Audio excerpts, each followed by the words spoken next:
মাজুলীৰ ব্ৰহ্মপুত্ৰত আবদ্ধ হৈছে ফেৰী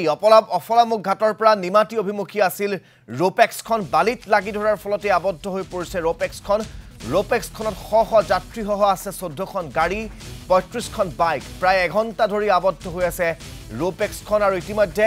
এছডিআৰএফৰ দল ৰোপেক্সখনৰ ওচৰলৈ ৰাওনা হৈছে সেই ৰোপেক্সখন পুনৰ সেই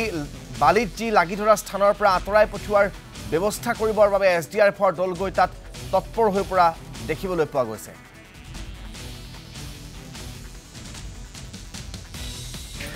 এয়া এতিয়া আমি যোৰহাটলৈ আহিছিলোঁ অফলামুখৰ পৰা ৰোপেক্সত